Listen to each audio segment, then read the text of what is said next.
So it looks like we got some loose binding here. Is that what we're working on now? Yeah, the binding on this guitar has come detached. I've got the toothpick in there just so we can access it with the lovely tip on your medium zap here. It's going to run, but not too quick. It's going to run just the amount I need. And so that's the flexi tip on our Zap-A-Gap. All right, there we have that. Let's talk about the dangers of this operation. The dangers of this operation, perilous. We don't want any Zap Glue on the nitrocellulose finish. It would act as a solvent and create a lot of work for me to rebuff the finish. So what we have the flexi tip here with the medium CA Zap-A-Gap, I have utmost confidence that this is going to work perfectly for me to get this CA to roll down the inside of this binding after I apply it.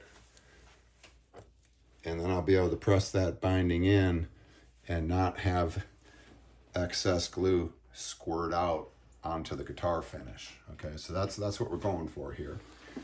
And I'll be moving this around a bit. And we're going to take this, let's see here, I'm going to come around this side. And just for video purposes, you want me to hold the guitar here for you? No, I'm gonna hold it because I just need to have that control. Okay. And I'm gonna go. Love the shape of that tip right now. It's got that little bend on it, and actually I got that by creasing it and pulling. So it's actually bent, which I really want, because I can bend it down just like that. All right.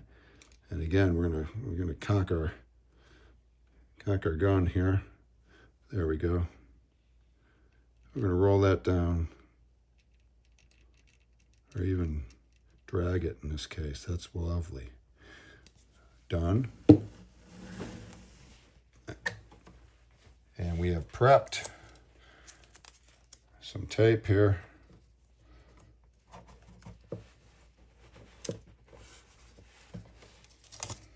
And I'm not going to use accelerant on this because I'm not in a hurry. I don't need to. I don't want accelerant going into the solid spruce top through the end grain or side grain in this point, or into the sides. Not the place I would want to use. I generally wouldn't want to use an accelerant when I'm gluing wood. So what we have there is a finished binding repair.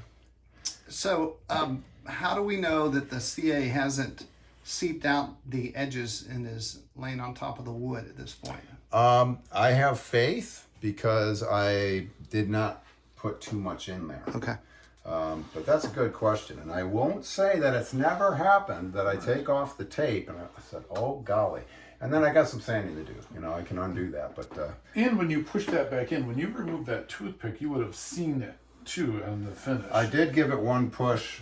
What are you saying? You would have seen that glue ooze out once you pulled the toothpick and you pushed it in. I did. I gave it one push. Right. Exactly. That's why I did, actually. Yeah. I did not look over the edge, so God, let's hope for the best on that.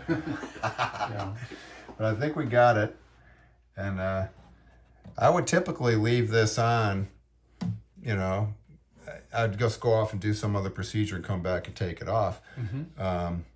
But I think for now, we could probably take it off right now. Yeah. Let's see how we do. Mike is the glue expert. How long does it take for that to set up? So our thin is a couple seconds.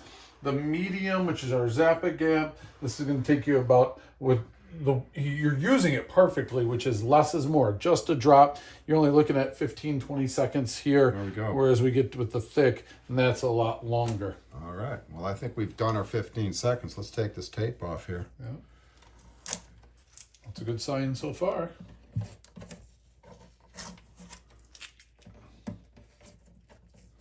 And I like to peel on an angle just on principle. I don't want to peel away from anything. It could probably hold, but it did come off originally, so we don't keep that. Don't want to stress anything. And we're in good shape. Yep.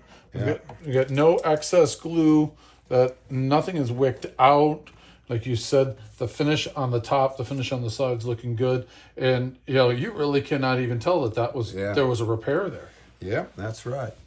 And sometimes if a binding comes off and when you put it back on, if it were to have any kind of, say there was some damage to the top in the interim, or if it took part of the top with it when it came off, and then that top piece was lost, you have a little gap, you could do your drop fill. That's what we did earlier, right along the top edge of the seam there. And we'll put a link in this video to the drop fill so you can check that out too. Beautiful, yeah. Well, thank you so much. Yeah, my pleasure. Yeah.